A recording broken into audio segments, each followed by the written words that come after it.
Well, hello and welcome to What's New About Group Psychotherapy and What's the Same, a discussion of relationship and life. I'm Daryl Pure, Chair of the Group Foundation for Advancing Mental Health, and I will be serving as moderator for this webinar.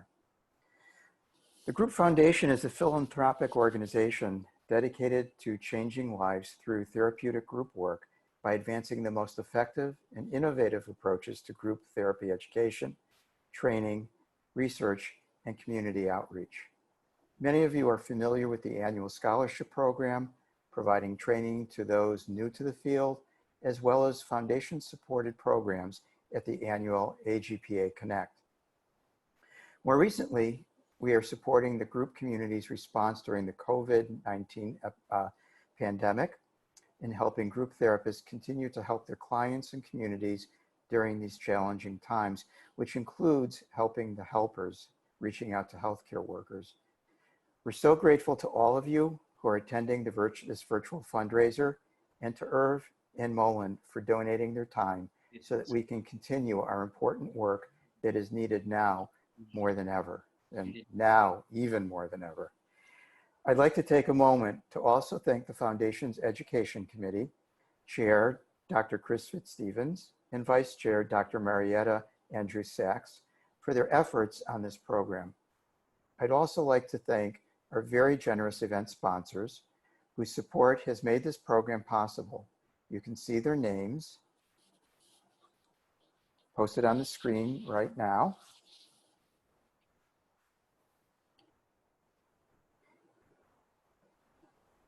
Which just blocked out my script. And we are grateful to all of you for your generosity. Before we begin, I'd like to give you a brief overview of Zoom, and which all of you are probably very familiar with at this point, and the format of this presentation. Please note that your microphone will be muted by the host throughout the presentation as it is now. This is to eliminate background noise that can cause a disruption. And a number of you submitted advanced questions for the presenters, and many of these will be addressed as part of the presentations. At the end, hopefully there's going to be some time left over where Irv and Mullen will take questions that you can submit by raising your hand. If you have a brief question related to the presentation, you'll indicate that by clicking on participants and then raise hand at the bottom of your screen. So if you see on the bottom of your screen, it says participants. Once you click on that, it lists all the participants. And on the bottom of that list, it says raise hand, and that's what you would use. If you are selected, you will be invited to unmute yourself to share your question. You can do so by clicking on the microphone icon. Please note that this session will be recorded and later available on the AGPA website. So keep in mind that your responses are not private. We ask that you do not submit questions for the presenters through the chat feature, as the chat box will only be monitored for technical and logistical questions. We'd like to bring to your attention the different viewing options that are available to you through Zoom. There's speaker view and gallery view. You can switch between the two by clicking on the speaker or gallery view buttons, which are likely located on the upper right-hand corner of your screen. If you're in speaker view, you will see the person who is actually speaking, and this is something that we suggest people use. If you're in gallery view, you'll be looking at all the participants in the meeting on several paginated screens. It's up to you to decide. I often like going between the two to see various things. To decide which setting that you prefer, but we would recommend staying in speaker view for the purpose of this presentation, because then the person who is speaking will fill your entire screen. At the conclusion of the presentation, please do not close out of the classroom. Instead, click I have completed this requirement, and you will be taken to an evaluation survey and then a CE test if you purchase CEs.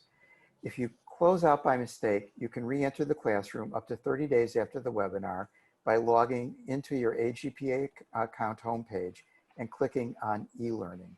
If you have questions, feel free to email Jenna Tripsis at the AGPA office. I am now proud to introduce to you our presenters of this evening, Dr. Mullen Lesh and Dr. Irvin Yalom. Irvin Yalom, MD, is Professor Emeritus of Psychiatry at the Stanford University School of Medicine. He was the recipient of the 1974 Edward Strecker Award and the 1979 Foundations Fund Prize in Psychiatry. He was the recipient of the 2017 American Group Psychotherapy Association Lifetime Achievement Award and the 2018 American Psychological Association Lifetime Achievement Award. He is the author of When Nietzsche Wept, winner of the 1993 Commonwealth Club Gold Medal for Fiction, Love's Executioner, and the classic textbook Inpatient Group Psychotherapy and Existential Psychotherapy, Becoming Myself, among many other books. He lives in Palo Alto, California.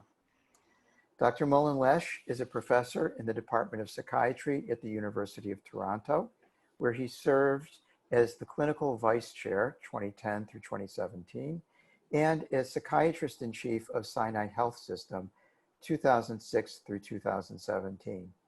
In addition to more than 100 peer-reviewed papers and chapters, he co-authored with Irvin Yalom The Theory and Practice of Group Psychotherapy, 5th edition, 2005, and the 6th edition is in production and will be published shortly. We usually refer to this just as the Bible. A co-authored book, Achieving Psychotherapy Effectiveness, was published in 2015. Dr. Lesh was awarded the Alonzo Award for Outstanding Contributions to Psychodynamic Group Psychotherapy and is the current president of the American Group Psychotherapy Association and a distinguished fellow of AGPA. Dr. Lesh has been the recipient of a number of postgraduate education awards at the University of Toronto. With that, I yield the virtual podium to Irv and Mullen. Thanks so much, Daryl, and thank you to everyone. I am delighted to be here with you. Irv and I are looking forward to this. We have been in heavy planning for some time. A few preliminary remarks before we move into the gist of the presentation. I think I want to acknowledge that for many of us, this is the first opportunity to be with Irv since the passing of his beloved wife, Marilyn. I want to take the opportunity to express to you, Irv, on behalf of all of us, our condolences. I wanted to acknowledge that before we move on to the rest of the content for the evening. I also think it's important to acknowledge that these are incredibly difficult times for many across the United States and beyond. The impact of COVID-19 has been profound and continues to be with us. And we are witnessing yet again the impact of anti-Black racism in the United States and the reverberating impact this has on society at large. The American Group Psychotherapy Association is issuing a powerful statement about this tomorrow, but I wanted to acknowledge that tonight.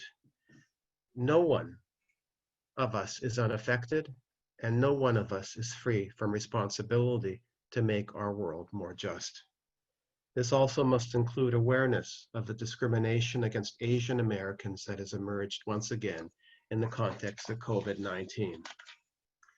These are issues we must all face in our work as group therapists, as members of our communities, members of AGPA, and citizens of the world. Thank you for being with us tonight. We have people from literally every continent on this call, which is quite remarkable. And we acknowledge your participation with great appreciation. This is intended to be both a continuing education event and a fundraiser. So in the spirit of the fundraiser part of it, feel free to relax, have a glass of wine, sit back the way you would if we were meeting in person in a more typical setting. So our evening is going to have three components to it. In the first part of the evening, we're going to talk about what's new about group therapy and what's the same, as we have seen it through our experience of researching and writing the 6th edition of the theory and practice of group psychotherapy, which should be out at the end of this calendar year. The second part of the meeting is going to focus on Irv talking in some significant depth about the experience of dealing with Marilyn's illness and ultimately her passing away, and the experience they had of writing a book together entitled A Matter of Death and Life. That focus, coupled with our group therapy focus, I think is going to link together in some significant ways around the issue of existential perspectives and about engaging life in a full and meaningful fashion. As Daryl has mentioned, we've received questions from many people, and we have tried to incorporate those questions into the content of the group therapy piece that we're going to be presenting in the first part of the evening.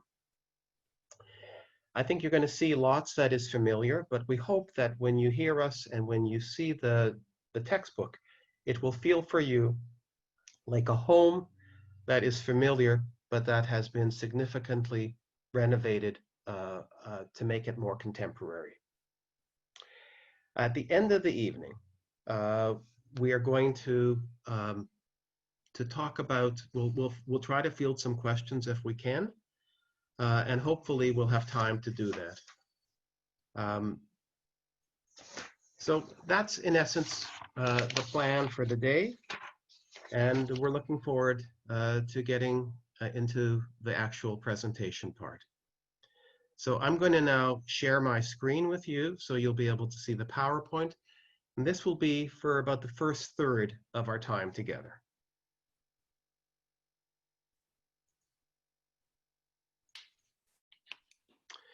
So the title is What's New and What's the Same About Group Psychotherapy, a discussion about relationships and life.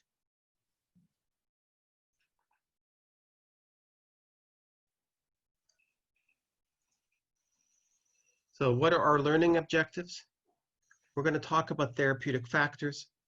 We're going to talk about group cohesion. We're going to talk about how to activate the group in the here and now. We're going to spend a fair bit of time talking about new research findings and new clinical applications that impact clinical practice, including talking about online therapy. A lot of questions about that were submitted to us, and we have benefited from some of the outstanding work by members of AGPA like Chaim Weinberg and David Songo, and you'll find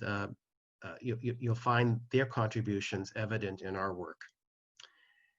The last objective is to integrate existential factors about relationships, life, and death. And I would say that if we have a single, bold, overarching objective, it is how do we help patients engage life through therapy to reduce regrets about life unlived.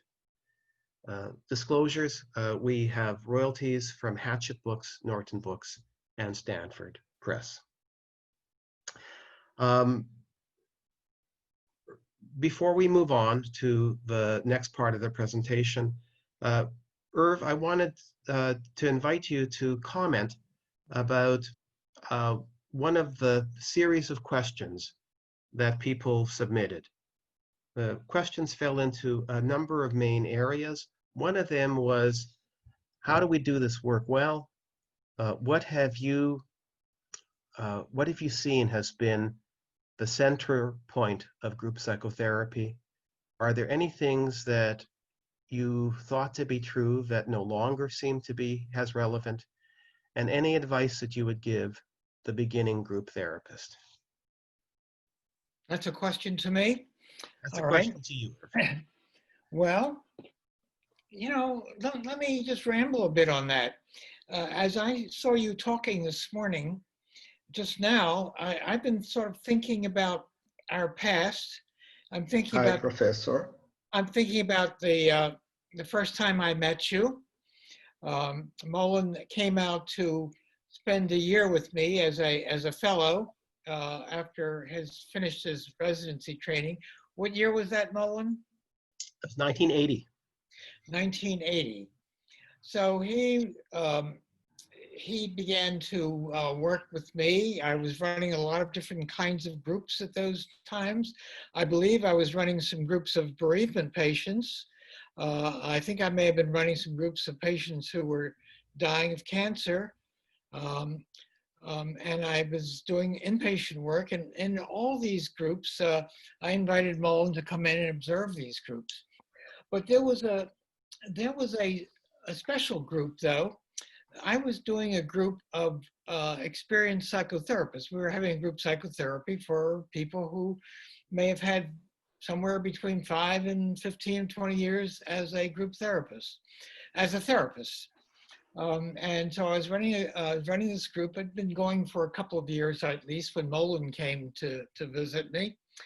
And after being with Mullen for, I don't know, 3-4 weeks, I began to have so much confidence with him, so much confidence in him, that I began to think maybe it'd be a good idea to have him come into that group as a co-leader.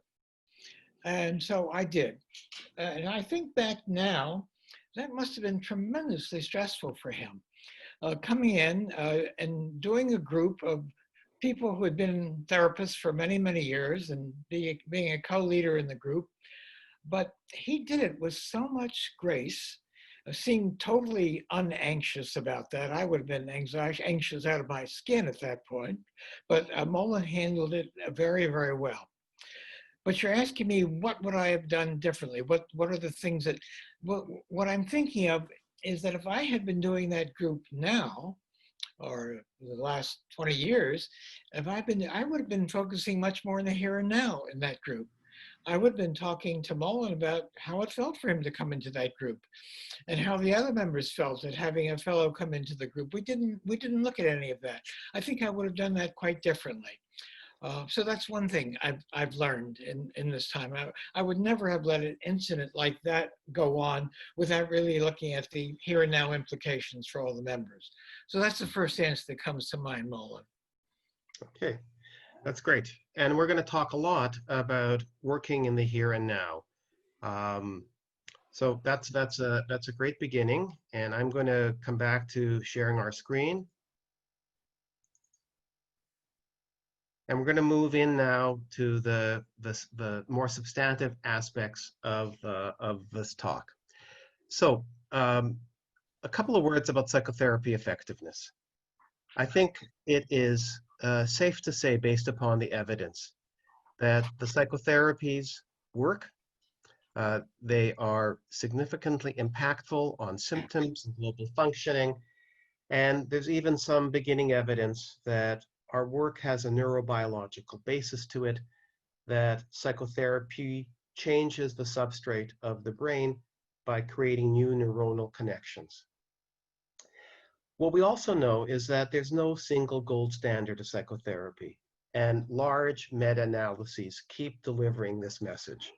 The psychotherapies are effective. Within that, we can say comfortably that group therapy is very effective and by and large equivalent to individual therapy with a good effect size.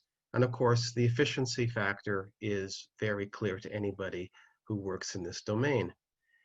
And we now have this remarkable opportunity with the recognition by the American Psychological Association that group therapy is a designated specialty, an area of special competence, to finally elevate group therapy with regard to training and standards of practice to the stature that its widespread use warrants. So that's the good news, and there's a lot of good news. Let me tell you about something that is less good news. And you're going to hear in this presentation the principles that guided Irv and me in the writing of the 6th edition. And one of the cardinal principles is this news, which is, although there's fundamental equivalence of therapies and models, there's no such equivalence with regard to therapists. There's enormous variation in outcome that is tied to what the group therapist does. And there's been a debate in the field whether we should practice evidence-based therapies or whether we should be an evidence-based therapist. And the tack that we have taken is that we want to be an evidence-based therapist using all the elements that we know are associated with better effectiveness, the factors that contribute to better therapist effectiveness. And we see this as an imperative because delivering substandard group therapy creates a gap with regard to quality, implementation. It interferes with access to care. It demoralizes people. And it makes us not part of the solution to a big problem. And we know, and colleagues in AGPA, Martin Whittingham, Claudia Arlo, recently did a survey of agencies, a number of agencies providing care to about 100,000 individuals. And what came out clearly in that is that groups are being used widely, but they are not being practiced with rigor, and individuals are practicing in ways that reflect a lack of appreciation for how to deliver group therapy effectively. And this is one of the questions that came up. What is the role of group therapy expertise in delivering structured interventions? And I would say to you that quality group leadership always matters. Your capacity to work with process matters, even if you are doing a highly structured group. So we want our group leaders to be able to facilitate effectively, constructively, and meaningfully. To give you a bit of data about this range and variation and why it's so important to provide high quality work and train and keep oneself fit as a group therapist, so to speak. A number of studies have looked at large samples of therapists. This is an individual therapy study. We don't have comparable ones for group, but I'm sure the findings will be the same. What this large study showed is that if we keep our patients in treatment, the vast majority of them improve. A small number deteriorate, but a large number will drop out. What this study did is look at the top 20% and the bottom 20% in terms of effectiveness. And what they found was that the top 20% of therapists had only 12% of their patients drop out, versus virtually 50% in the bottom 20%. We all know in our communities who does good work and who doesn't do good work. And we should all be aspiring to create an environment in which we elevate our effectiveness and our colleagues' effectiveness. So what distinguishes effective from less effective? It's the therapist and it's the relationship. It accounts for a substantial amount of the variance, but 7 to 8% of clinical outcomes emerge from what the therapist does within the context of that relationship. And it's true even if all you're doing is prescribing medication and providing support. What are the keys? Creating a strong emotional bond, a healing context, being culturally resonant and attuned, and working in ways that enhance client self-efficacy. And that's why we can look at studies and see that we can predict who's going to have better outcomes from neophyte therapists, even before they begin their training, because the ones who have better communication skills, more warmth, more empathy, can tolerate criticism, manage conflict, they're the ones who are going to be successful, regardless of measures of competence or adherence to manual-based treatments. So it's how you use yourself as a therapeutic agent that matters the most. A deeper dive looking at what are the elements that make a group therapist evidence-based. I'm going to make use here, we're going to make use of here, as we did in our textbook, of the meta-analyses done through the American Psychological Association. And I credit to John Norcross for really leading this work over a generation. So what do we know? Group cohesion, critically important, strong correlation with outcome. Therapeutic alliance, similarly, a strong effect size associated with better outcomes. Empathy, strong effect size, better associated with outcomes. And we're talking here not just about kindness, but we're talking about having depth understanding of the patient experience. And one of the things that we talk about in this edition of a textbook are some of the neurobiological underpinnings of empathy and the importance of relationships as emotional regulators for our patients. Most of our training focuses on receptive empathy, being able to understand our patient's experience. We don't do as good a job training people in expressive empathy, how to communicate that understanding. The fourth area in which there's evidence that can guide you to be an evidence-based group therapist is the need to adapt to and privilege the client's position, understanding their attachment paradigms, understanding the role of culture and identity. Those things enhance your effectiveness. So in essence, we shape ourselves to the patient rather than expect the patient to shape him or herself to us. There's also robust evidence that if we track what's happening in the group by getting data from our members about the process of the treatment, how they're doing symptomatically, how they're doing functional-wise, then that improves our outcome significantly. We're going to talk a little bit more about that in just a moment. But those are the hallmarks. If you want to be an evidence-based group psychotherapist, these are the things that you need to be able to employ. There's also good evidence that managing countertransference and enhancing other relational dimensions will make you more effective. But there's robust evidence for these first 5.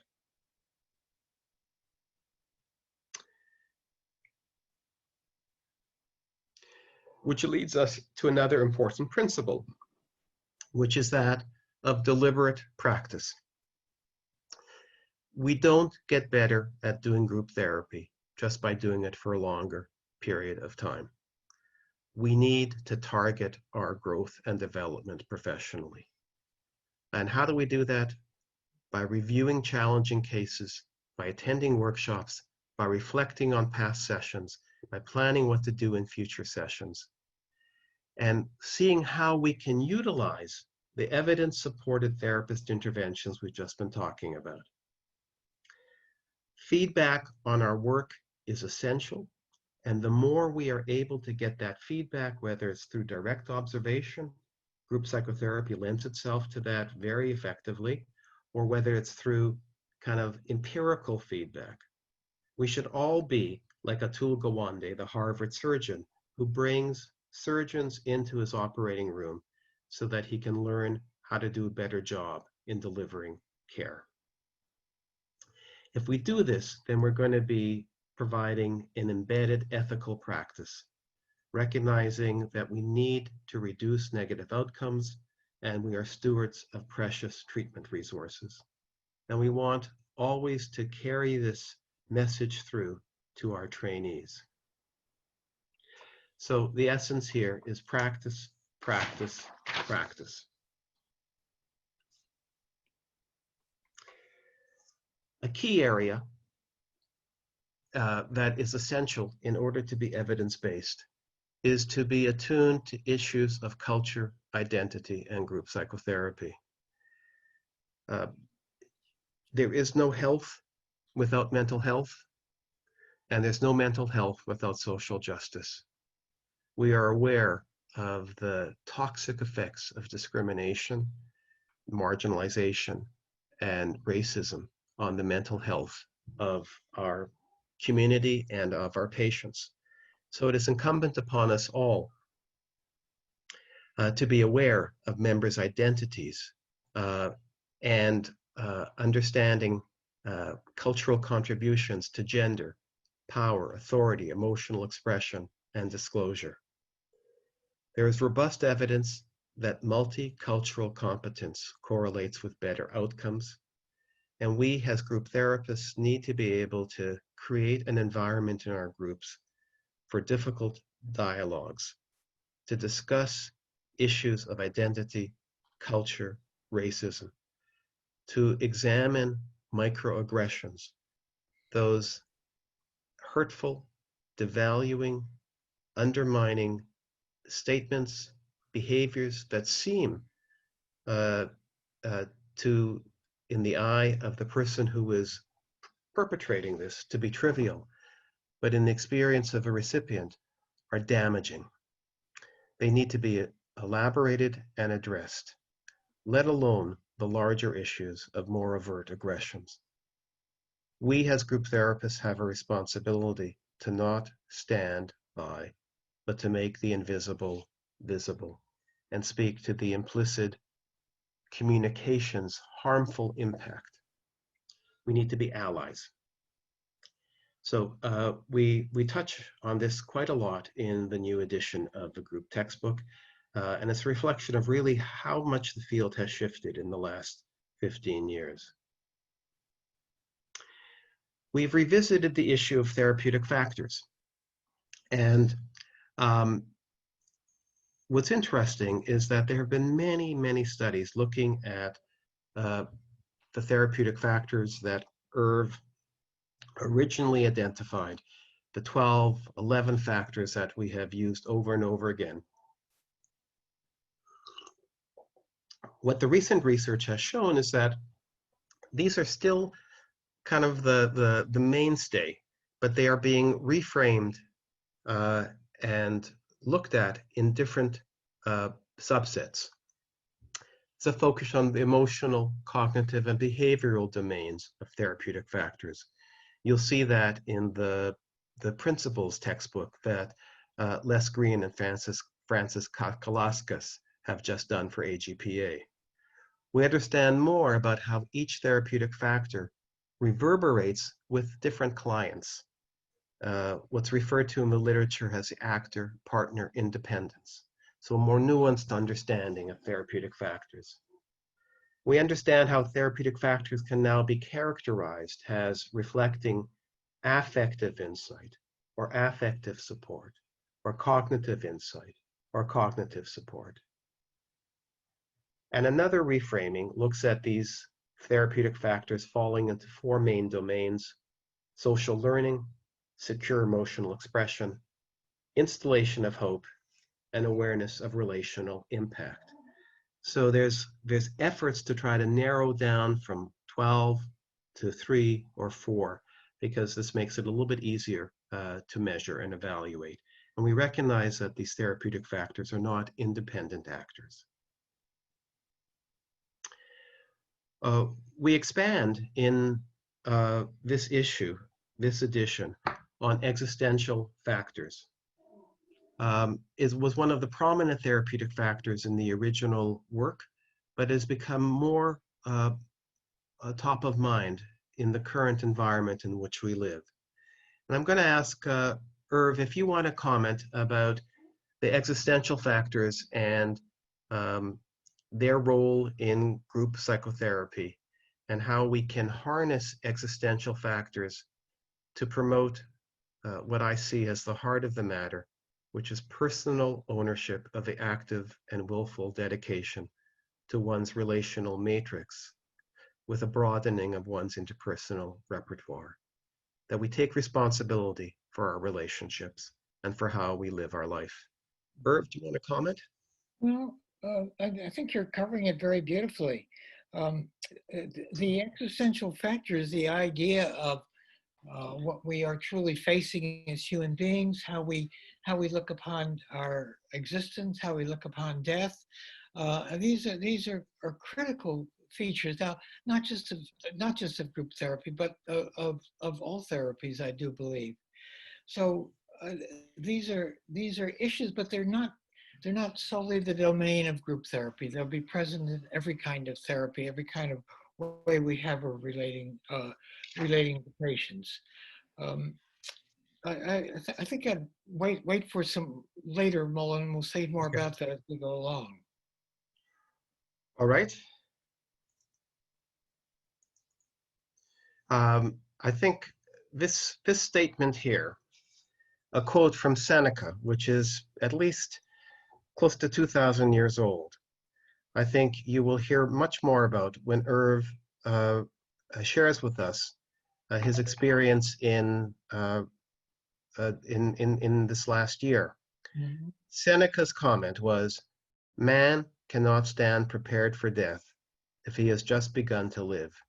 We must make it our aim to have already lived enough."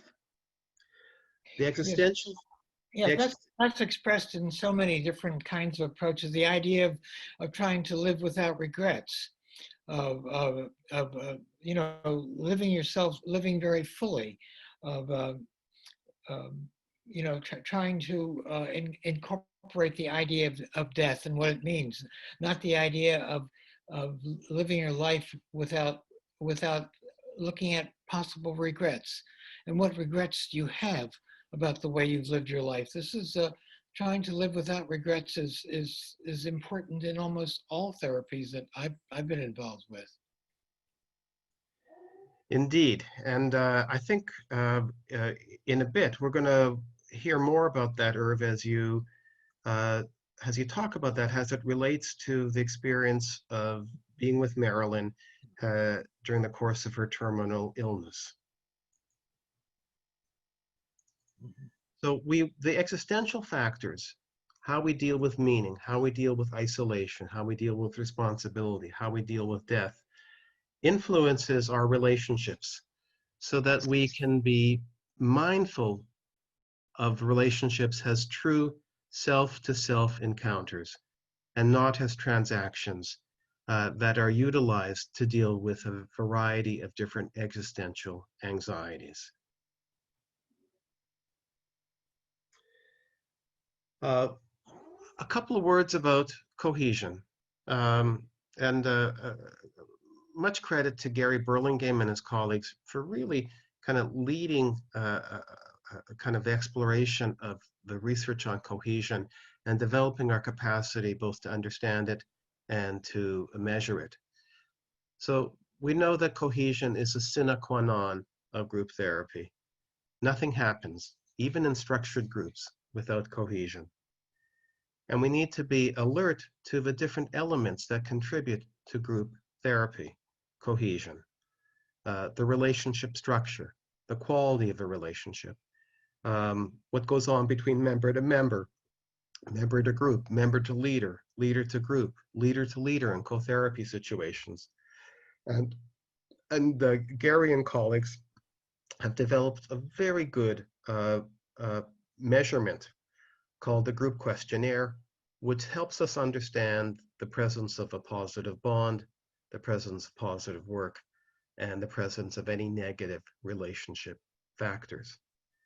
And the earlier work by Harold Bernard and the AGPA Science to Service Task Force uh, in publishing the clinical practice guidelines underscored the importance of a group leader employing proper group structure, proper principles for interaction, and the ways in which we establish and maintain a healing context and climate, the kinds of norms that we aim to set in place that promote cohesion, recognizing that cohesion, it doesn't mean everyone gets along all the time, but that cohesion protects people through adversity so that they're able to do the work of therapy when the going gets tough. Um, uh, Gary's work has suggested very clearly that groups are more likely to be cohesive if they meet for more than 13 sessions, and cohesion continues to mount over time. That's important because sometimes we're asked, how long should a group run? Can we do something in 8 sessions?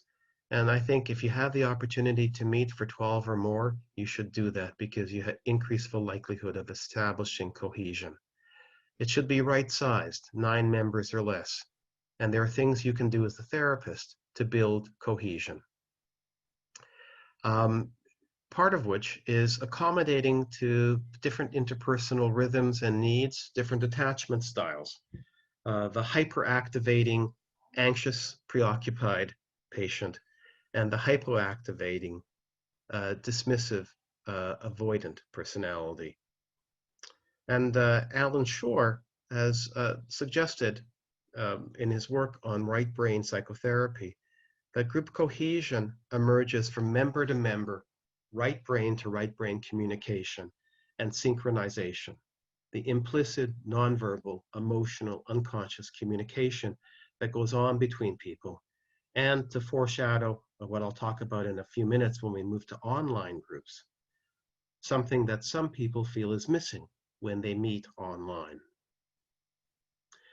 So certainly cohesion interdigitates with the evolution of psychotherapy and the way in which we are practicing over time, which is recognizing that each patient needs their own experience, their own treatment, that we shape ourselves to them, and that in a moment-to-moment fashion, therapy is either going to be part of the solution or part of the problem.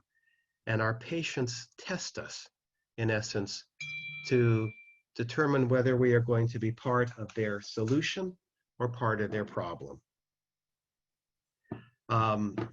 And understanding what their pathogenic beliefs are with regard to self in relation to the world, and how we can attune ourselves to their states of distress is very impactful with regard to therapeutic outcomes. As Fonagy said, we need to be able to keep the patient's mind in our mind and communicate that, which is at the essence of mentalization. There's been some interesting work as well about the impact of insight. And there's strong correlations with insight and outcome across a range of different modalities of treatment and different diagnostic considerations. How does insight work? It works by increasing the individual's mastery through understanding and self-efficacy, and by facilitating new patient solutions and adaptations. We spend a little bit of time in the book talking about how to formulate patients. And we make use of earlier work by Joseph Weiss and the Mount Zion Psychoanalytic Group, because it's very compatible with the interpersonal model, which is at the heart of the textbook. That everyone comes into treatment with a plan. That plan is to remove obstacles to growth and development. Those obstacles are pathogenic beliefs that obstruct them from living their life in the way that they would like, because they anticipate a series of negative outcomes were they to engage in a fuller way. The fear of rejection, the fear of guilt, the fear of abuse, and a whole range of pathogenic beliefs that then get enacted interpersonally. So that's at the heart of this kind of model of formulation. Understand the patient's goals, understand their obstructions, see how they're going to test those obstructions in interpersonal terms, and provide not just insight, but a relational experience that disconfirms those pathogenic beliefs. That is at the heart of the interpersonal model of group therapy. And people will be familiar with the principles of working in the here and now, creating a social microcosm for the group, asking people to bring themselves as they genuinely are into treatment, providing an opportunity for a corrective emotional experience that promotes interpersonal learning. Change begins in the group and leads to an adaptive spiral outside of the group. That's all stuff that people who have read earlier editions of the book will be familiar with. What we've tried to expand on is the growing awareness of the role of relationships, empathy, and attunement in fostering the capacity for self-regulation and attachment security. And again, making use of Shore's work, understanding that we don't just communicate left brain to left brain, but right brain to right brain. And the right brain is the seat of early experience, trauma, and the location of the implicit and the procedural. The corrective emotional experience involves uh, providing disconfirmatory experience, different than what our patients anticipate. So we need to illuminate patterns and we need to disconfirm and reinforce new behaviors and new risks. And I love this phrase by Friedlander and Hannah Levinson, that the corrective emotional experience is the gift that keeps on giving. I'm going to skip through a couple of other things because this is all fairly familiar to people, and I want to focus on some of the aspects of our work that is newer in this edition of a textbook. We talk at length about countertransference and the importance of addressing one's countertransference, distinguishing between subjective countertransference, the stuff that I bring in to treatment because of who I am, and objective countertransference, what gets generated in me by virtue of my relationship with this particular patient. We want to be close enough that we get engaged with our patients, get activated by them, maybe even getting hooked potentially into negative loops in order that we then are able to step outside of that loop and through a process of meta communication, give feedback, encourage others in the group to give feedback. So it becomes possible for others to help the individual become accountable for themselves in relationship to others. There's good evidence that management of countertransference is enhanced by the enhancing reflective space, being non-reactive. Nice studies showing actually the role of meditation has a way of reducing reactivity. You heard me talk earlier about empathy being both receptive and expressive, and countertransference helps us in both domains. It helps us understand what our patient's experience is, and then it helps us to understand how we can best communicate that back to our patients.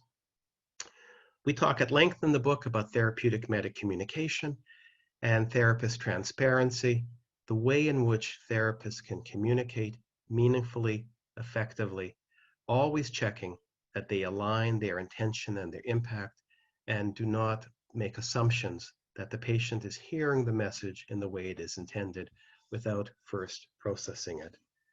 Throughout, we recommend that you manifest positive regard, blending tact and authenticity.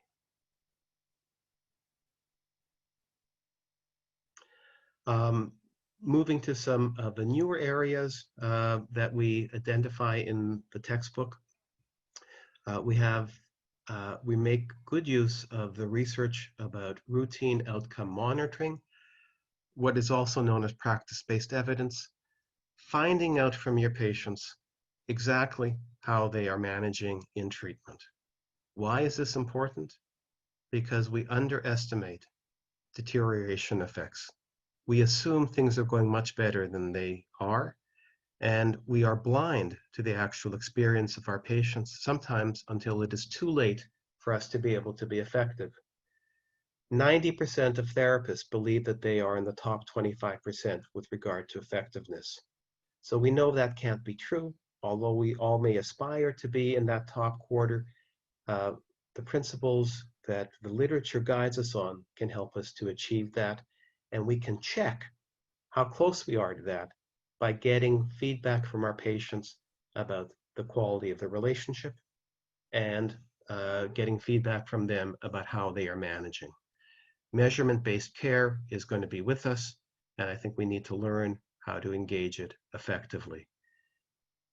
Therapists resist it because it can feel like scrutiny, it can feel like an intrusion, but in fact, our patients generally will accept it readily if we make the case that it is something helpful to us in the same way vital signs are helpful to their family doctor.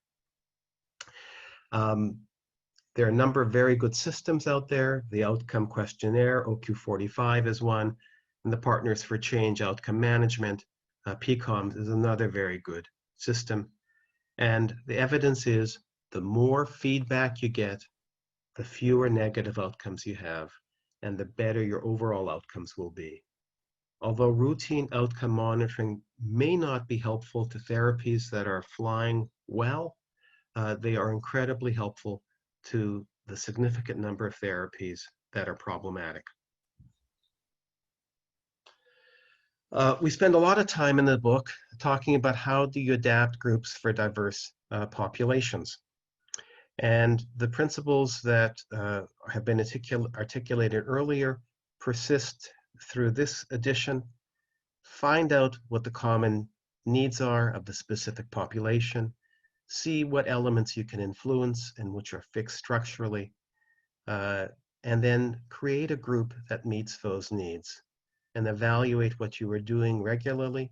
Train people how to do it properly using videos, supervision, case conferences, create a culture of self-reflection, and then you can make significant change. And a number of years ago, Irv wrote an outstanding book called Inpatient Group Therapy, and in it articulated the agenda-paced interpersonal group. And I want to share this with you because it's really compelling research. And a credit to Martin Winningham and Donna Markham, who who adapted this model and taught it throughout Mercy Behavioral Healthcare, a Midwest system providing care to 25,000 patients. They decided to move beyond meds and beds to meaningful, effective, remoralizing care by training 60 of their frontline clinicians how to deliver this group, and the results were quite notable. Significant improvements clinically, very high patient satisfaction, improved staff morale, and a significant reduction in critical incidents, violence, aggression, and the like. So it really is an illustration of how you can take a model, train people up, reinforce it, and change a culture through the use of group therapy. Irv, I want to ask you to comment because I wonder if you thought such a thing was in the horizon when you first developed the agenda-based interpersonal group model for inpatient work. No, I had been asked to lead the group on the ward. It had been very unsuccessful. None of the patients valued it. Therapists didn't like doing it. So I just began to think, how do we make this group more successful for patients? And I decided I'd have the patient, we'd ask each patient in the group, these are maybe anywhere between 5 and 10 or 12 people.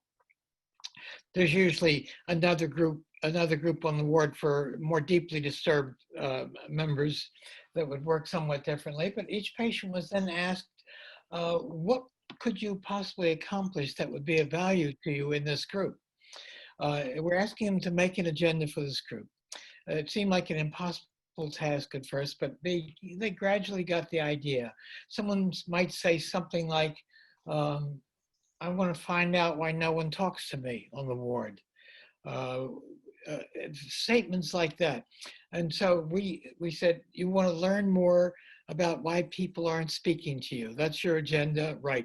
And then we each go ahead with each of the members. We do our best to try to meet as many as possible and try to turn the agendas, if possible, into somewhat more of an interpersonal focus. So the other members would begin to comment, well, one of the reasons that I don't really focus much on you is that you don't seem to be willing to speak to me.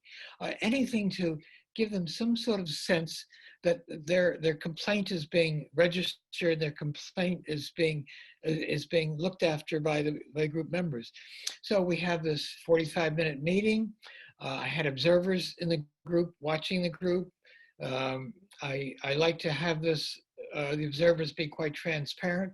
So the observers came into the group and talked about the group, and I had the patients form an outside circle and they observed the observers speaking about them.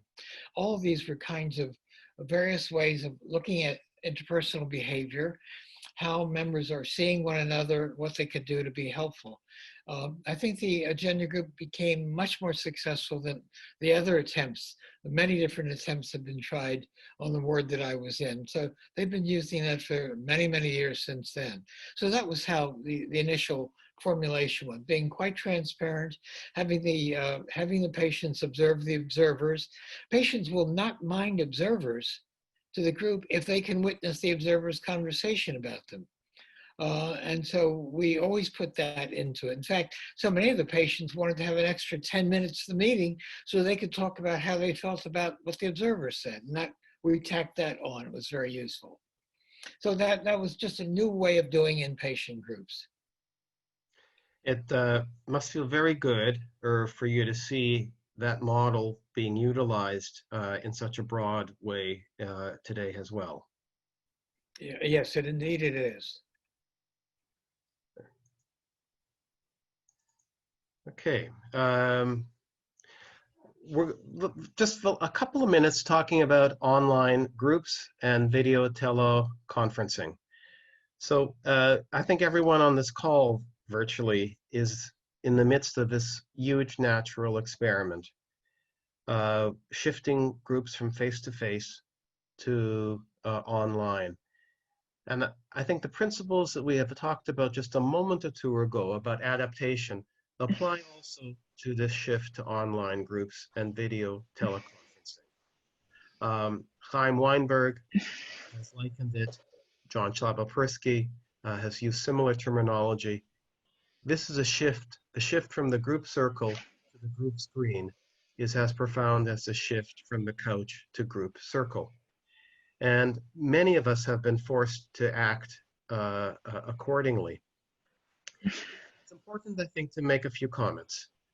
First, training in how to do this is important. It's not just an easy transition from in-person to video teleconferencing. We also need to recognize that at this moment in time, we have to separate out the impacts of COVID-19 with regard to the anxiety and disruption that it is generating for therapists and for group members. So it's a very complicated time to make this change. But I think there are things that we can learn nonetheless. Earlier data for planned, structured online groups showed that they're quite effective. Patients found them to be helpful. They felt supported. They gained skills. They felt less isolated. And although cohesion and alliance were somewhat reduced relative to face-to-face groups, it did not impact group effectiveness. Now, with what we are practicing presently, we need to understand how this transition is affecting effectiveness. And we're also going to need to study how groups that are more process-oriented, interactional, dynamic are going to fare as they move to online. And many of you will be asked to respond, I'll put a plug in here, to an online survey about the transition to online groups that is being done jointly by AGPA and Division 49. What we do know is that the shift in practice requires new attention to informed consent and clarity of mutual expectations. Some of the concerns that we are learning about and we're hearing about are anxiety about the technology, concerns about privacy, confidentiality, group boundaries, making sure that there is a good emergency care and backup plan because you're not in the room with your patients. What we're also seeing is that both less and more access to one another emerges on the screen. Although there's a loss of nonverbal communication and eye-to-eye contact, we are seeing people in their natural habitat. People are bringing us into their homes. We're seeing them with their pets. Sometimes we're seeing them with their children. And so there's both more and less access to information. I think many therapists find it to be more difficult, and in a supervision group that I lead, I've had people say it's like doing group therapy with one hand tied behind my back. So it can certainly make it harder for therapists to feel competent and responsive. And I think it does compromise our capacity to foster emotional regulation through interpersonal connection. I think group therapists work much harder online, trying to deepen, process, activate, stimulate reflection, and overcome some of the challenges. For example, as co-leaders, you can't rely on a raised eyebrow because you don't know who's looking at whom when you're working on screen. And I certainly have experienced significant added anxiety about whether the technology was going to work or not. If I had $1 for every time somebody on Zoom said, "Can you hear me?" I would be a rich man. Zoom fatigue is getting some attention, and there are some speculations that Zoom fatigue is a consequence of our brain searching for information that it expects to find, but that it can't find, because we're looking at each other on the screen without direct eye-to-eye contact and without context. But it is also important to note that there are significant benefits related to video teleconferencing. Aside from continuity of care, there are some patients who participate more online. They feel safer. It feels a more secure environment for them, ironically. The audio is better. And you certainly have a chance for much better attendance because absences are less likely when people can participate from anywhere. And I think we can anticipate that younger patients are going to favor this.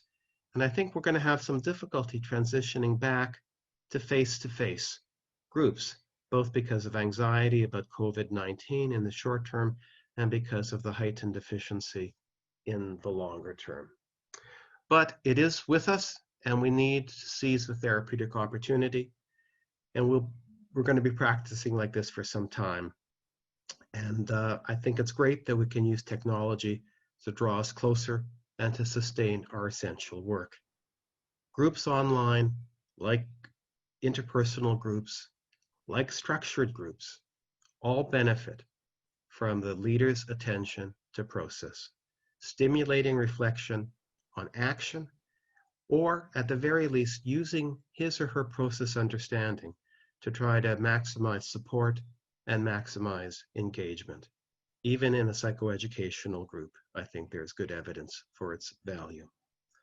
So that's what's new and what's the same about group psychotherapy. And now we're going to shift gears, and Irv is going to talk with us now for much of the remainder of the evening about his experience in writing the book A Matter of Death and Life, which he began to write with Marilyn when Marilyn was diagnosed with a fatal illness. So I'm going to stop the screen share, and Irv, you and I are going to be on the screen. Okay. And I've had the opportunity of reading the book, A Matter of Death and Life, and I'm going to ask you some questions about it. Okay. Let me just say a few words first. First of all, I'm still rather raw. My wife died a little bit over 6 months ago. We've been very, very close for something like over 70 years since we met as young teenagers, and so I'm a bit raw. Don't be surprised if I shed a few tears as we talk about it. It's the first time I've done any speaking at all since Marilyn got ill. I've given no public talks, so I'm 6 months in grieving. I've led a lot of groups and worked with individual patients who are dealing with grief. Generally, my conclusion has been that you really need at least a year because you pass through all the important dates. You know, the first Christmas, the first birthday alone, the first Mother's Day alone. So you go through that first year. Most people seem to need that. A lot of people need to go through the cycles twice. So I've only been through it, a half year, and it's still quite early for me. But I didn't want to refuse this invitation. I feel so indebted to what AGPA is doing. Um, so um, so don't be upset if I shed a few tears. I'll keep on going and talk about this book. The book is called A Matter of rather than of life and death and life, because it's her death and my life afterwards. And I'm dealing with myself and dealing with this catastrophic thing that's happened to me through studying myself, through trying to see what's happening to me, and trying to help make some sense of it. I've worked with grief for years with many other people, and it's in part tremendously engrossing for me to be able to observe what's happening to me. So let's see. Okay, that's an introduction to that. And Mullen, you've read the book, and we're going to do this by you're asking me certain questions about the book that you think would be relative importance to this audience. Sure. I think that's a good way for us to proceed. Okay. Let me comment that it was incredibly powerful for me to read the book that you and Marilyn wrote together and to contemplate a relationship that was almost 75 years in length. And it kind of, when I read the section where you said Marilyn was the first girl that you ever phoned in your life, it speaks to kind of the long history of that loving relationship. So let me ask you this, Irv. When Marilyn said to you, let's write this book together, and she said it should be a book that helps us and helps other couples facing a mortal illness. What was it like to write with Marilyn? What was it like to dive into this project together? Well, we were taking a walk. Marilyn had been already ill for several months with multiple myeloma, which is a cancer of the blood plasma cells in the marrow. She was ill at that point, but was still pretty active, and people with multiple myeloma can live a long time, 10, 15 years with it. So we weren't quite certain what was going to happen. But she told me that it would be interesting for us to write a book together. She was always coming up with ideas for books. And I said to her, well, that sounds like a good book for you to write, Marilyn. I'm starting this other book. I've got some stories I want to write. And so I'm going to work on that book, but by all means work with that. And I'll try to cooperate with you and add to anything you want to say about that. And so I'm going to work on that book, and you work on this book. She said, "Oh no, you're not. We're going to do this book together. You could do that other book some other time."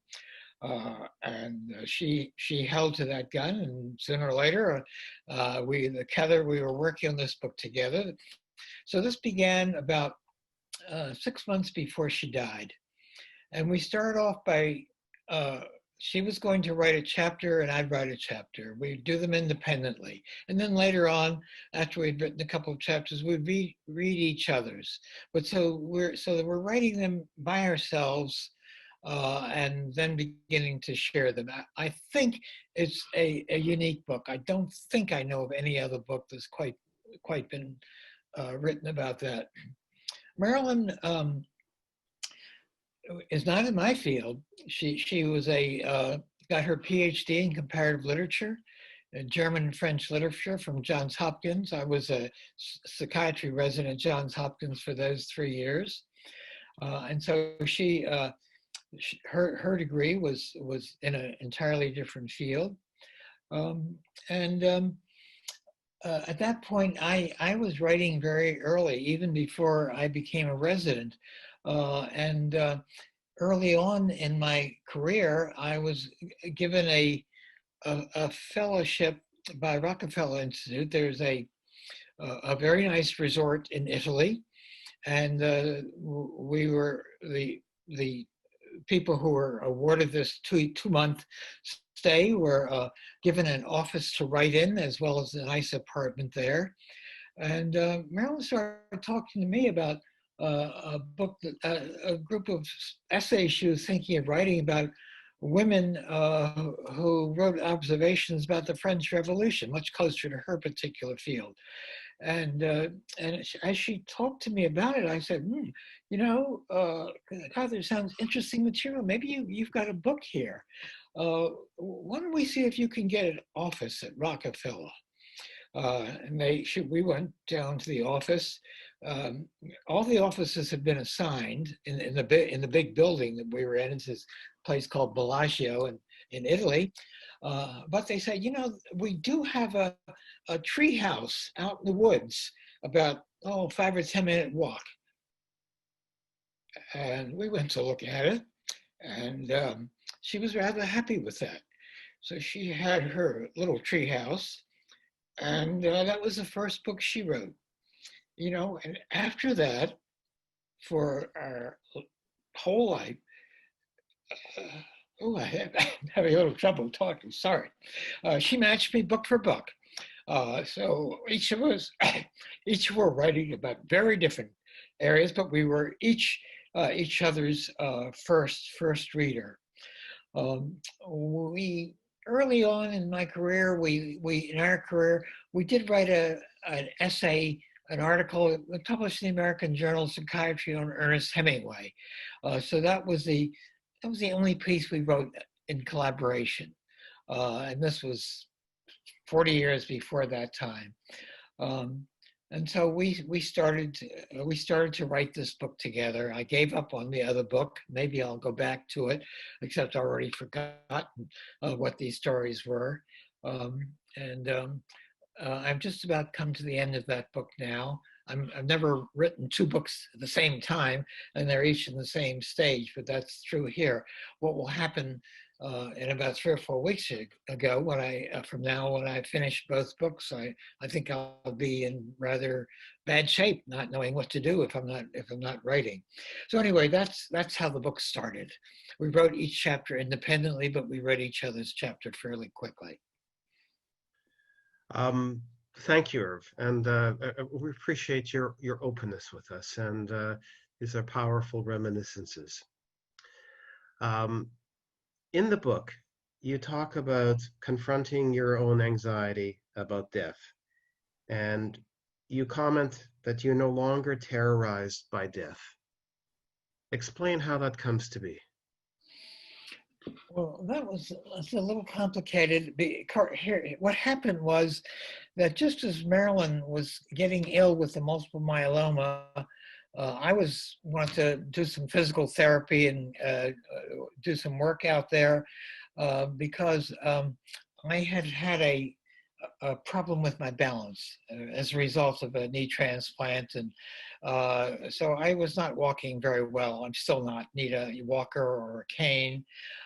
So I thought I'd get some more physical therapy to help me with my balance.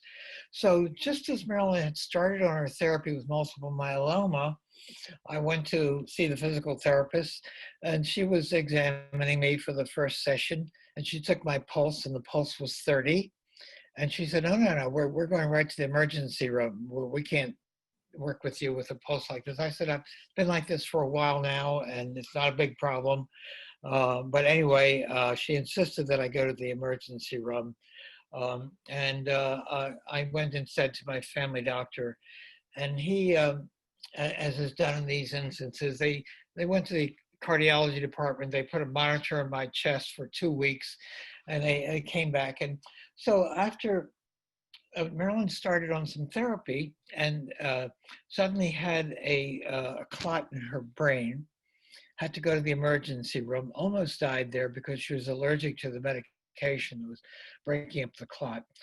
So she had just come home from there, and she had just gotten home, at which time I got a call from my doctor saying the results from your monitoring has just come in, and it seems that you have a heart block, and it's essential that you have an external pacemaker put in.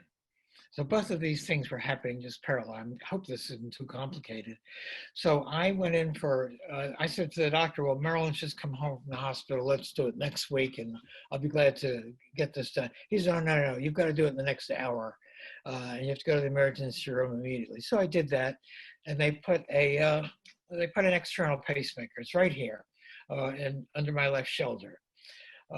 So since that pacemaker has gotten in, I told Marilyn at that point that a lot of my anxiety about death is much less now, because mixed up with my fears about death was really a fear about dementia, and a long drawn out the period of dementia, as I had seen many of my friends do, as I had seen the Stanford president do, someone who I was friendly with.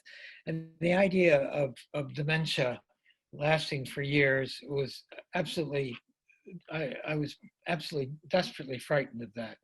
So now with this thing, I feel like I'll probably die through a sudden heart attack, as my father did. I was with him when I just had graduated medical school, and he came to visit, and he died right in front of me. It was instant death, and somehow that is made death much less frightening for me. So that's where that came from. I'm feeling much less concerned about that, and was very willing to talk about everything with Marilyn. In general, my anxiety about life, about everything, was much less than Marilyn's. And nature has run a very interesting experiment for us, an experiment about the effects of early life experiences on the future anxiety state of the individual. And here's the experiment. My father and my mother had a store in Washington, D.C., and the address of the store was First and Seton Street. It turns out, by sheer chance, that Marilyn's father had also come from Russia, where mine had come from, as a penniless immigrant, and he had opened a grocery store on 2nd and Seton, 1 block away. I passed that store 1,000 times during my childhood, on my way to school every day. And Marilyn had never been to that store because my father bought the store and the family lived right above the store, in a very dangerous, poor neighborhood that was quite threatening. Her father decided that he wanted to put his family in a much more safe neighborhood. So they lived maybe 20-minute drive away, 15-20-minute drive, in quite a middle-class neighborhood. So Marilyn and I had the parents coming back with the same history, but she grew up in a neighborhood which was friendly. She took elocution lessons and dance lessons and music lessons. And so we came from the same stock, but we had a markedly different experience with early life experiences. Mine left a terrible scar on me where I was anxious much of my life. I never saw Marilyn anxious. She was the most comfortable person I'd ever seen. And I'm a firm believer now, as I look back on this, on many of the things that some of our early theoreticians had said, people like Melanie Klein and Karen Horney and others, about the persistent effects of early life painful experiences. So nature did run that experiment for us, and uh, that's an interesting part of my experience with Marilyn. So my father, her father, and my father, and my family lived a block apart, but she never went to that store, and we didn't even know that our parents had stores next to one another till I saw her with for at least 6 months. So, did I answer your question? I'm probably rambling off. No, that's you've been answering question plus. Okay. Um, I'm going to ask you another question. All right. Um, at the heart of the book is the idea of living life with as few regrets as possible. And in the book, you cite Seneca, who we mentioned earlier. Man cannot stand prepared for death. If he has just begun to live, we must make it our aim to have already lived enough. Yeah. So how did you and Marilyn live your life in ways that reduced regrets, in particular in this last stretch? Mhm. Well, I think we were terribly fortunate. I think both of us were fully realized. Um, even though she had a lot of disadvantages because she was a woman and had more difficulty in finding a job, when we applied to Stanford together, this was right after I had to serve my mandatory 2 years in the Army. We applied to Stanford. I was given a very good offer to join the Department of Psychiatry. This is right after my 2 years Army experience, after my residency. But she was told at Stanford, we don't hire wives of faculty. So she couldn't get a position at Stanford. But she got a position at another university nearby. And I feel that she felt fully realized in her life. She was a good teacher. She then later, 10 years later, joined Stanford, became head of the Women's Center at Stanford. And we both felt we'd accomplished far more than we had ever expected. And our relationship was always of first importance to both of us. So I feel fully realized. I think I've done far more in my life than I ever expected I would, especially considering, where I started in life. So yeah, neither of us have regrets about our life together, and that made it so much easier, I think, for Marilyn to die with the kind of dignity that she did. Mhm. I'm going to ask you about that in just a moment. But before I do, I want to ask you, how do you respond when your partner of so many years says to you, "I can't put up with this any longer. Yeah. I'm in too much pain. The quality of my life is so miserable. And if it wasn't for you, Irv, I wouldn't I wouldn't be living right now." Well, that conversation came up countless times for us, countless times. And then eventually, after I had this pacemaker in, you know, uh, uh, somehow I was able to say at one point to Marilyn, Marilyn, I'm going to be all right after you die. I'll get through. I can live. I'll be able to manage. And I wanted to put herself and her life to rest about her pain and her aggravation about thinking about me. At first, I did everything possible to dissuade her. I'd saying, this idea of our consciousness, of our, it's precious, and you can't just give that up. But I watched her. It was a very nasty disease. She died with a lot of pain, and the chemotherapy was terribly destructive for her. And so eventually she made the decision that she would ask for physician-assisted suicide, which she finally did. And as much as I hated that to happen, I eventually agreed that was the right thing for her to do. And I've written about that in tremendous detail in my book.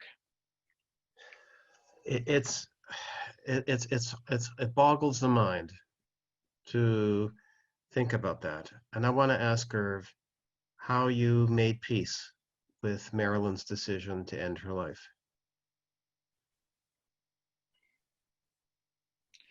It's very hard. I don't know if I've ever had peace about it. I've, as I say, I've done a lot of work with grieving people. I'm only 6 months into it. I know that my grief is going to go on for a long time. The nature of our relationship was so unusual.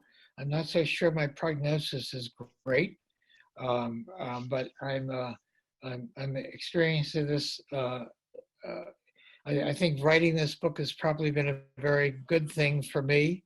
I think we're passing along something of what we've gone through that might be useful for other people. Um, I've learned a lot about how one faces this. In fact, a lot of this book is the idea of studying myself, studying this process of grief, and I've learned a lot more about it. In fact, I've become a much better therapist. I've had some lessons in psychotherapy. Uh, let me tell you some things. Shall I just go on like this, Mullen, or Yes, you want to? please, Yeah. because Yeah. you're anticipating questions, Irv, that I'm going to ask you next. So please. All right. So, you know, some of the things that I've gone through. First of all, I was amazed to see the irrational things that my mind did. It happened over and over again. I'll give you an example. After Marilyn had died, my family was all here.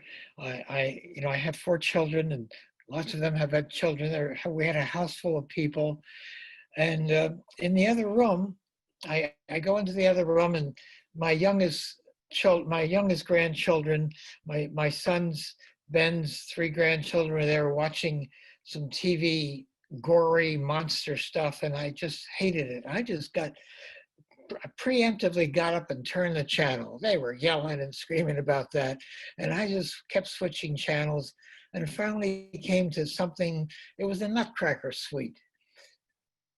It was animated. The children, they groused about this, but after a few minutes, they finally got into this, and they were sitting there. Um, they were sitting there watching this, and while they were sitting there watching this, I got up and stopped the TV and pressed the record button, and then turned it back on. And the reason why, and I can't believe this myself, the reason why is I wanted Marilyn to see this, you know. So a part of my mind, and this happened more than once, is that that I wanted to show this for Marilyn. It's a part of my mind is in denial, irrational denial that she's dead. So I had many episodes of this. A friend of mine told me, oh, Bell's bookstore in downtown Palo Alto, on their front table right by the door when you go in, have a couple of Marilyn's books and 3 or 4 of my books on this table, displaying them all together. I thought, oh, that's amazing. I went down there the next morning to take a picture of it. And it was just about ready to take the picture. And suddenly dawned on me, I'm taking this picture to show Marilyn. So this period of irrationality, went on and on and on. So that was important. So Mullen, are there other questions? I'll Yeah. just ramble on. We I, I I know that Irv, we talked about reading some of the book, and I'm hoping I want to preserve enough time for you to read the last chapter, which is the letter to Marilyn. So why don't we do that? And I think you also wanted to show a photo. Oh yeah. I'll just say a couple of other things that will be important. I said something about become a better therapist. And there are some things that I went through that it's kind of important to talk about because a lot of our patients made through this too. First of all, right after the burial, I came home and I started having obsessional thinking. I started over and over again. I started watching in my mind the tanks running over students at Tiananmen Square in China. This was something that happened a long time ago, 15 years ago. Maybe it was touched off by the Hong Kong riots, which were on TV at that point too. But I could see these tanks running over students, and I couldn't stop it. It was an obsession that I couldn't turn off. It was my first experience with real obsessional thinking. Um, and then there were other obsessions too that I had. I wrote about, a little uncomfortable about doing this, but I had a lot of sexual obsessions. I could not get them out of my mind. I didn't know how to stop them. And ever since then, I've got a lot clearer notion of what obsessions feel like to people. It's been, an early experiment for me. Um, I've examined some of the literature about that, about sexual obsessions after in bereavement. There's not much written about it, but I've talked to a lot of therapists who treat bereaved people, and they all agree, yes, it's very common, but you have to ask about it. You know, people won't volunteer this unless you explicitly ask about it. And then there's a pretty sizable proportion of people have gone through this with others. But maybe shall I go ahead and Yeah. I think that would be terrific, Irv, if you can do that. okay.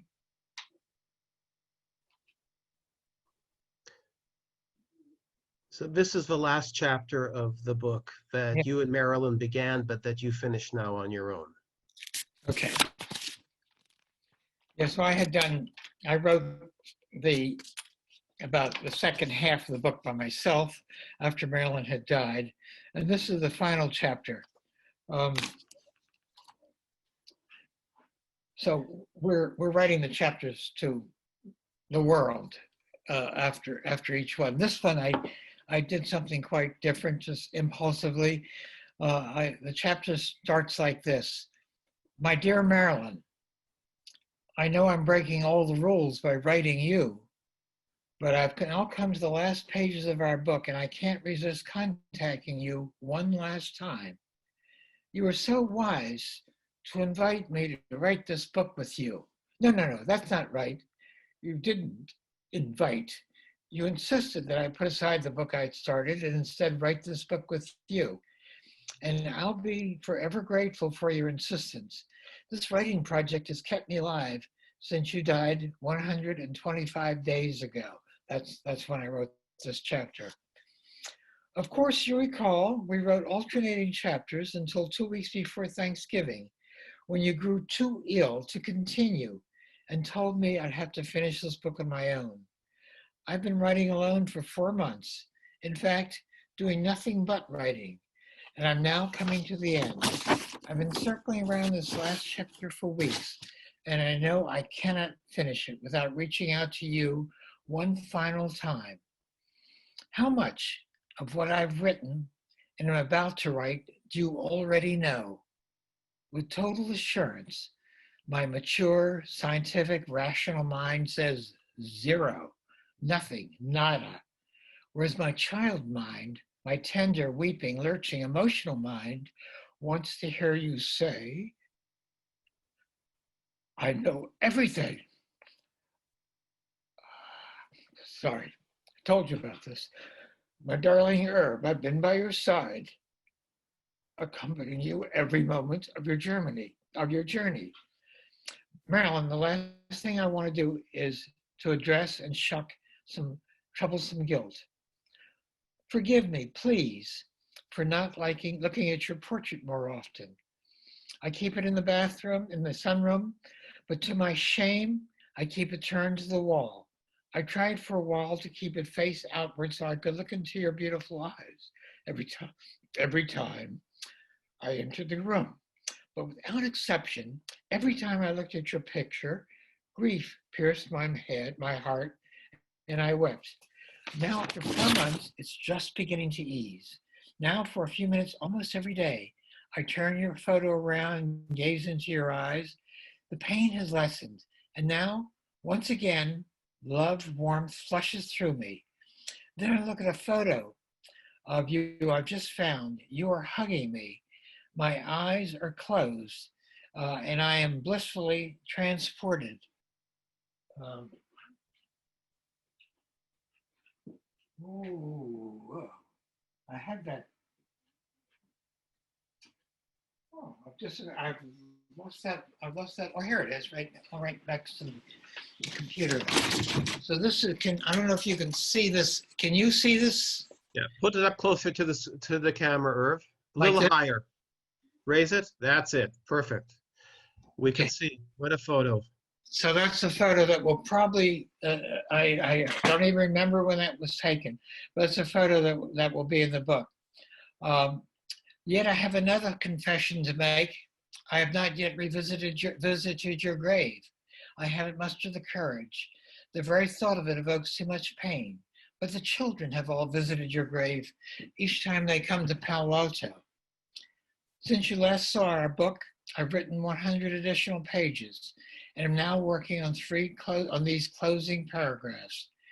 I find it impossible to change or eliminate a single word you've written, so I've asked Kate, our editor, to edit your chapters. At the end, I described your final weeks, even the moments when I was next to you, holding your hand as you drew your last breath. Then I wrote about your funeral and all that's happened to me since. I've gone through a deep abyss of grief, but how could it have been otherwise, given that I've loved you since we were adolescents? Even now, as I think how blessed I was to have spent my life with you, I can't understand how it all happened. How was it that the smartest, most beautiful, popular girl at Roosevelt High School chose to spend her life with me? Me, the class nerd, the star of the chess team, the most socially awkward kid in the school. You loved France and French, and yet, as you often noted, I mispronounced every French word that ever came my way. You love music and were such a beautiful, graceful dancer, whereas I'm so tone deaf that my elementary school teachers asked me not to sing in class chorus. As you well know, I was a disgrace on the dance floor. Yet you always told me that you loved me and saw great potential in me. How can I ever thank you enough? Tears pour down my cheeks as I write these lines. The last 4 months without you have been the hardest months of our life. I've been numb and depressed and feel very much alone. I was slowly recovering until 3 weeks ago when I sold your car. The following morning, I was crushed and overcome with despair when I saw the empty place in our garage. I've contacted an excellent therapist and seen her for several sessions. She's helped considerably, and I'll continue working with her for a while. Then about a month ago, the coronavirus epidemic broke, placing the whole world in jeopardy. It's unlike anything any of us have ever experienced. And at this very moment, the US and all European countries, including France, are 24-hour lockdown. It's extraordinary. All New Yorkers, San Franciscans, Germans, Chinese, all the Western world say isolated. All businesses are ordered to shut down. Can you imagine the huge Stanford shopping center closed and the Champs-Elysees in Paris? Here was this morning's headline in the New York Times. India, day one, world's largest lockdown begins. 1.3 billion Indians are told to stay home. I know how you would have experienced this. You would have been weighed down with anxiety about me and our children and friends. I'm thankful you didn't go through this. You followed Nietzsche's advice. You died at the right time. 3 weeks ago, at the beginning of this epidemic, our daughter decided to move in with me for the interim. Eve is the verge of retiring from Kaiser. She's a gynecologist. When your children retire, you know you're truly old. Eve's been a godsend, taking good care of me. When we take a walk in the park, we wear our face masks. Yesterday, for the first time in a month, I got to Stanford and we took a walk starting at the Humanities Center and walking to the Oval. Everything's empty. The bookstore, the student union, not a student in sight. The university set down. For the past 3 weeks, now it's many more weeks, no one other than Eve and I have entered our home. Um, People my age are very vulnerable, and perhaps I may die of this virus, but for right now I can say, don't worry about me. I'm beginning to rejoin life, but you're there lurking all this time. So, I search my memory. I think of someone we meet, some trips we took, some play we met, but all these happenings have vanished from memory. Not only have I lost you, but so much of my past has vanished with you. My prediction that when you left me, you'd be taking a good deal of my past has proved to be true. For example, the other day, I remember that we took a trip a few years ago to some isolation location, and I remember that I brought the Meditations of Marcus Aurelius with me. And to ensure I'd read the entire book, I brought no other books with me. I remember I read and reread and relished every word. But the other day I tried to remember, where were we on that trip? Was it an island, Mexico? Where? Of course, it's not important, but still it's troubling to think of such wonderful memories vanishing forever. Another example, I reread my book, The Hungarian Cat Curse, the final story in my book, Mama and the Meaning of Life. You may remember that the main character of my story, of that story, is a menacing talking Hungarian cat who's terrified as he approaches the end of his faithful life, as his eighth and final life. It's the most bizarre story I've ever written. I have no idea where in my life and my memory that story came from. What inspired it? Did it have anything to do with my Hungarian friend Bob Berger? I'm certain you remember precisely the source of this tale. So I searched my memory in vain. Not only have I lost you, but so much else in my world has vanished with you.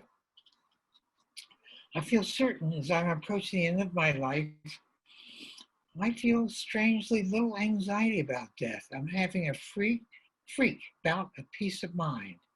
Whenever I think of death, the thought of joining Marilyn soothes me. Perhaps I shouldn't question a thought that offers so much balm, but I can't escape my cynicism.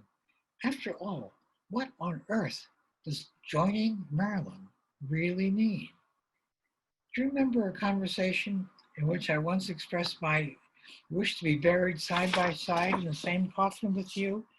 You told me that in your years of writing your book on American cemeteries, you never heard of a coffin for two. That didn't matter to me. I told you I was greatly soothed by the thought of you and me in the same coffin. My body placed next to your bones, my skull next to your skull. Yes, of course, rational thought informs me that you and I won't be there. What remains is non-sentient, soulless, deteriorating flesh and bone. And yet the idea, not the reality, provides comfort. I, an ardent materialist, jettison my reason, and I bask unashamedly in the utterly fantastic thought that if you and I were in the same coffin, we'd be together for all time. That's unreal. Of course, I can never join you. You and I will no longer exist. It's a fairy tale. Since I was 13, I've never taken seriously any religious or spiritual views of an afterlife. And yet the fact that I, a devout skeptic and scientist, am nonetheless soothed by the thought of joining my dead wife is evidence of the extraordinarily powerful desire we have for persistence and the dread we humans have for oblivion. I'm left with renewed respect for the power and the soothing of magical thinking. How are we doing on time, Noah? I've got a couple pages left. Yeah, why don't you go ahead, Irv? It's very clear from people's responses to the chat how Okay. moved people are by your presentation to us. So please finish this chapter. Okay. as I was writing these very words, an extraordinary coincidence occurred. I received an email from a reader who had read my book, Becoming Myself. His closing lines were, "But why, Dr. Yellum, so much fear about death? The body dies, but consciousness is like a river running through time. When death comes, then it's time to say goodbye to this world, to the human body, to the family, but it is not the end." It's not the end. How tightly we humans, ever since the beginning of recorded history, have embraced and clung to this thought. Every one of us dreads death, and each of us must find a way to cope with that dread. Marilyn, I so clearly remember your often repeated comment, the death of an 87-year-old woman who has no regrets about her life is no tragedy. That concept, the more fully we live our life, the less tragic is our death. That rings so true for me. Some of our favorite writers champion that view. Remember how Kazantzakis' fun-loving Zorba urged, "Leave death nothing but a burned-out castle." And remember that passage by Sartre in his autobiography that you read to me? I was going quietly to the end, certain that the last burst of my heart would be inscribed on the last page of my work, and the death would only be taking a dead man. I know that I'll exist in ethereal form in the minds of those who've known me or read my work, but in a generation or two, anyone who's ever known the flesh and blood me will have vanished. I shall end our book with the unforgettable opening words of Nabokov's autobiography. Quotes, "The cradle rocks above an abyss, and common sense tells us that our existence is but a brief crack of light between two eternities of darkness." That image both staggers and calms. I lean back in my chair, close my eyes, and take comfort. So that's the end of the book. Well, Irv, that is remarkable. You can't see this, but the chat is filled with people's outpouring of emotion and gratitude to you for sharing this. Yeah. I want to convey that. You and I have worked together for 40 years, and we've always talked about being alive to the here and now. And I have the benefit of seeing how people are reacting to this by virtue of the chat. I'm going to ask you a question. Yeah. How has it been for you to share this with us tonight? I got through it. I was afraid that I wouldn't be able to. I haven't read this chapter for some period of time. I've never written a book like this before. It's been such an amazingly challenging book to read. I've been drawn towards it. I hate for it to end. I mean, for me to end the book. This is the last time I'll come back to it. It's going to go to press, I think, in another week. I put it aside because Mullen and I have been very busy for the last 3 or 4 weeks, keeping up with the work he's done on our 6th edition. And let me tell you, the 6th edition, he has done all the heavy lifting. I've been acting as a stylist, making sentences sound a little bit prettier, but he has done amazing lifting in that book. So this is the first time I've ever talked about this writing.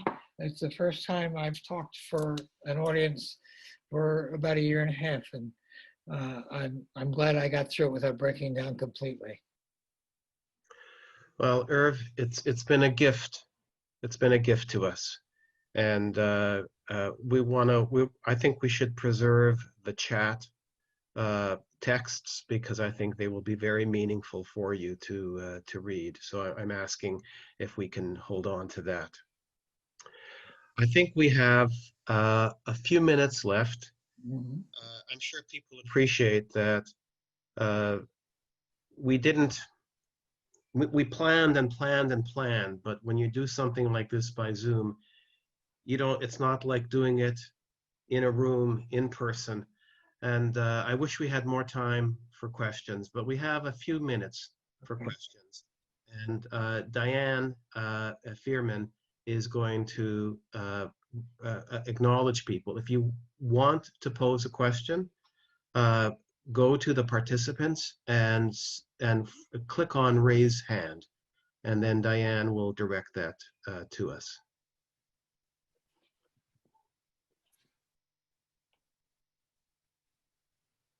And we need to do it this way because we're such a large group. Okay, so I'm just waiting for a hand to be raised, and I will ask people to unmute themselves. I suspect everybody might be digesting a bit what they just heard.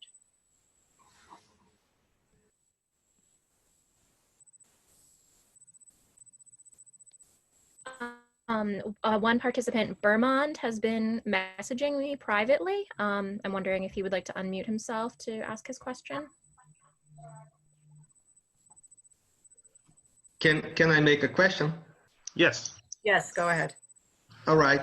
For Mr. Yellow, my name is Augusto from Brazil, and I would like to know how to deal with the existential problem of death in group therapy. How can I deal? Well, I'm trying to think of groups that I've led. I haven't heard a group that really got into, unless someone lost someone while they were in the group, but I haven't heard groups really analyze death it's a hard subject for people to talk about. But I think you should, if something is going on like that, you should not, you really should not veer away from it. I would just plunge into it and demonstrate people that you're willing to talk about anything. So it's not a common experience, but I don't think it's anything we should move away from the group. If it came up to me, I would certainly talk about it openly. All right. From an existential perspective, we always look for boundary experiences, things that shake us up and remind us about our existence. COVID-19 is such a force. So I would be surprised if you didn't scratch beneath the surface, that you wouldn't be able to get to some existential concerns. Living That life. sounds very important.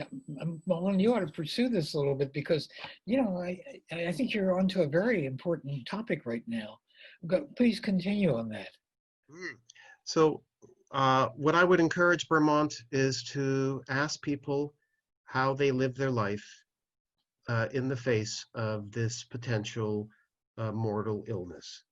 And one of the themes that I hope people have heard through the course of this evening is that Marilyn Yalom died at what was for her the right time. It was a life that was filled with everything that she wanted. Painful, obviously, beyond almost words for Irv, but Marilyn died at the right time for her. And I think our objective in therapy is to help people live their lives so that they reduce regrets. And it need not be only in the face of death. It needs to be in the face of every encounter to maximize it, so that if you never see this person again, that relationship will be as complete as it can be within the context of that limitation. That would be what I would encourage. I could imagine a group meeting where the topic came up and one saying the kinds of things you just said. But then I think we could take it further and ask the group a question, which is because the idea of living a life without regrets, and everyone is going to have major regrets. And I wonder what would happen if you were to pose that question to the group? The idea that we will die much more easily if we live without regrets. I wonder if the group here if we'd be willing to talk about some of the regrets that we feel that we're struggling with in our life now. That could really lead to a fabulously deep and meaningful group experience. And I think that it would increase cohesion tremendously as people shared things they probably never shared before. So that's what I do if we were having a group like that now. So regrettably, we don't have a lot of time for questions. But if there was one question that was going to be posed, I'm glad it was that question, because I think it is the kind of overarching question that I think suffuses the work that we do. I think we have time for one more question, and then I think we need to move towards wrapping up. Okay, so can Carolina Berta unmute yourself and you can ask your question? Yes. Hello, Dr. Yalom. I'm really deeply touched. I'm a Gestalt psychotherapy trainee at the Gestalt Center in London, and I had the privilege to actually exchange emails with you, maybe you remember, maybe not, in the past. I would love to ask you regarding the work of psychotherapists, how much is it possible to expose yourself, your feelings, what you really experience within you regarding of the group psychotherapy and individual psychotherapy? I expose so much about myself. I think it's terribly important in both a group setting and an individual setting. Yesterday I had a Zoom. I'm not doing ongoing therapy, group therapy, or individual therapy. I think my memory's not good enough now, but I am continuing to do some consultations. And so I saw a woman yesterday in consultation, and she was having a good deal of trouble experiencing what was going on with her.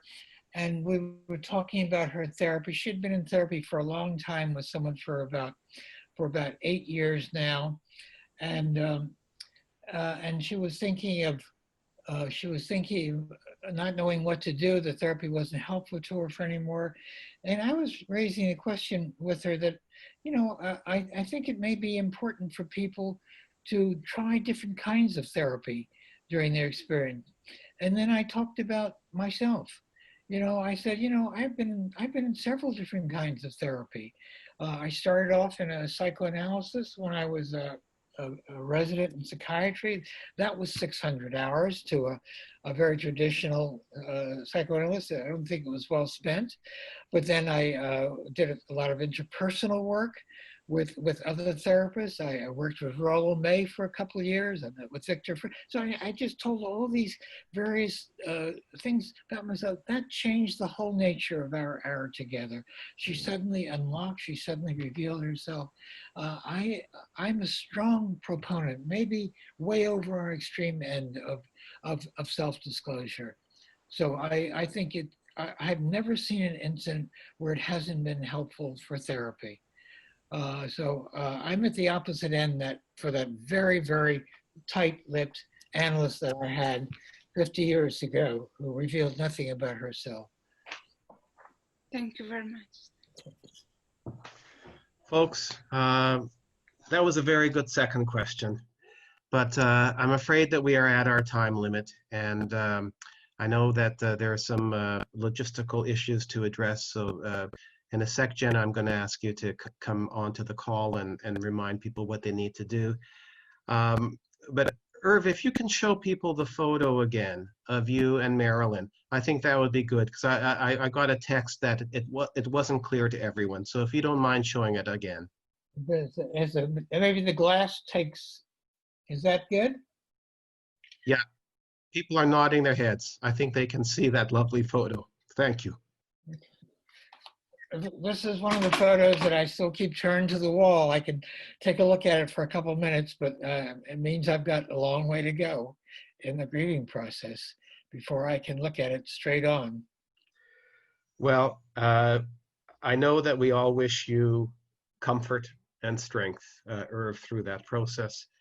And we'll get all of the chat comments to you, because I think you'll find some significant comfort in there. I'm aware that Marilyn cited Emily Dickinson in some of her own writing. And I came across something by Emily Dickinson that I think is a fitting way for us to conclude. And I'm feeling some emotion about this as well. So Emily Dickinson wrote, "Unable are the loved to die, for love is immortality." So we thank you. It's been an honor and a pleasure, Irv, to work with you on everything that we've done, and in particular tonight. So on behalf of everyone, I'm going to thank you. And it was very good to be with you all tonight. Thank you for your participation and attendance and attention. And now we're going to move on. And Jenna, I'm going to let you wrap things up for us. Sure. So thank you, Mullen, and thank you, Irv, for sharing so openly with us. We're all feeling very moved right now. I just want to take a minute to review some housekeeping items. We appreciate all of our participants joining us tonight, and we do have a participant evaluation survey that we ask that you complete. Once you close the Zoom meeting, you should still be in the e-learning classroom in another window, and you'll just need to click "I have completed this requirement," and it should move you on to the evaluation survey and then the CE test if you purchased CE credits. And if you are not up to completing that right now, you will have 30 days following tonight to log back into your AGPA account and complete the survey or the CE test. Thank you all for joining us. And if you have any further questions about the webinar, I'm going to put my email address into the chat box now, and you can feel free to reach out to me. Thank you to everybody. Mullen, did you have any final remarks? No, just it's been a pleasure to be with you all, and I wish everyone strength and comfort. These are difficult times, and the best resource in the face of the kind of significant adversity we are facing is the solidarity of a good, strong group. I wish everyone well. Bye-bye. Good night. Thank you. Thank you. Thank you so much. Thank you so much. Thank you so Thank much. you so very much. Thank you very much. Thank you very much. Thank you. Thank you, guys. Very much. Thank you. Thank you so Very much. Thank you Bye. so much. Thank you very much. Everybody, stay safe. Thank you. Thank you, everyone. Thank you very much. Thank you so much. Thank you. Thank you so much. תודה רבה.